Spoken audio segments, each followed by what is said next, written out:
Hello বন্ধুরা, আজকে তোমাদের সঙ্গে শেয়ার করব ঝিঙে আর আলু দিয়ে একটা সিম্পল মাছের ঝোলের রেসিপি।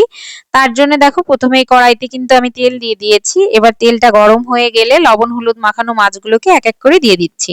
এবার উল্টে পাল্টে ভালো করে ভেজে নেব। আর সুন্দর করে মাছটা ভাজা না হলে কিন্তু এই মাছের ঝোলটা খেতে ভালো লাগবে না।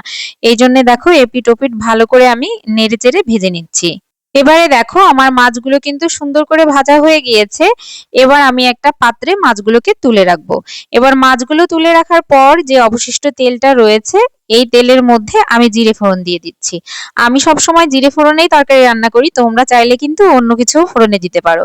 এবার দেখো যে আলুগুলোকে আমি কেটে রেখেছিলাম সেই আলুগুলোকে দিয়ে সুন্দর করে নাড়াচাড়া করে ভেজে নেব। আলুগুলো যত ভালো ভাজা হবে তরকারির স্বাদটা কিন্তু ততই ভালো হবে। দেখো আমার আলুগুলো কিন্তু লাল লাল করে ভাজা হয়ে গেছে। এবার যে কেটে রাখা ঝিঙেগুলো ছিল এক এক করে আমি সবগুলো দিয়ে নেব।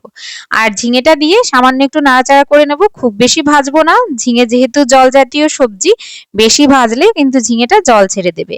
আর এর মধ্যে কিন্তু লবণ ব্যবহার করবে না, তাহলে কিন্তু ঝিঙেটা একদম নরম হয়ে যাবে।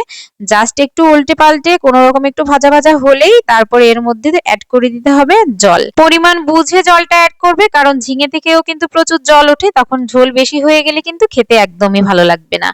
আর এই দেখো এর মধ্যে এবার এক এক করে এই যে আমি লঙ্কা, তারপর দিয়ে দিলাম লবণ, এবার দিয়ে দেবো একটু হলুদ গুঁড়ো। আর যাতে তরকারির কালারটা একটু দেখতে বেশি ভালো আসে এই জন্য দিয়ে দিয়েছি সামান্য একটু লঙ্কা গুঁড়ো। এবার সবকিছুকে ভালো করে দেখো আমি মিশিয়ে নিলাম। মিশিয়ে নিয়ে এটাকে আমি হাই ফ্লেমে রান্না করব। আর ফ্লেম বাড়িয়ে রান্না করলে কিন্তু খেতে ভালো লাগবে। তরকারির ঝোলটা যখন ফুটে এসেছে তখন কিন্তু আমি ভাজা মাছগুলো অ্যাড করে দিয়েছি। আর এর মধ্যে ঠিক এই পর্যায়ে দিয়ে দিলাম হচ্ছে ভাজা জিরে গুঁড়ো।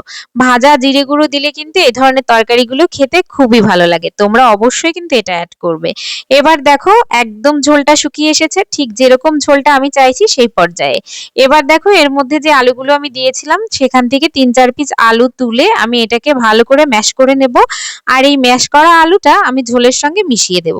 এতে কি হবে বলতো, ঝোলটা খেতে যেরকম টেস্টি হবে সেরকম কিন্তু ঘনও হবে। ছোটবেলায় কিন্তু আমার মা ঠাকুমাদেরকে আমি এভাবেই রান্না করতে দেখেছি, আর সেখান থেকেই কিন্তু আমার শেখা।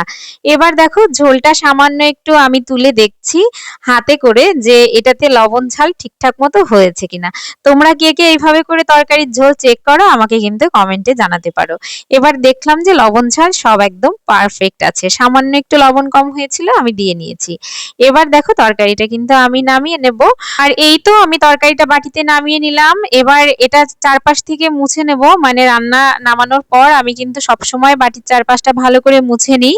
আর এই তো তৈরি হয়ে গেল কিন্তু মজাদার ঝিঙে আলু দিয়ে কাতলা মাছের ঝোল। এটা খেতে এত টেস্টি হয়, তোমরা প্লিজ একদিন বাড়িতে বানিয়ে খেও।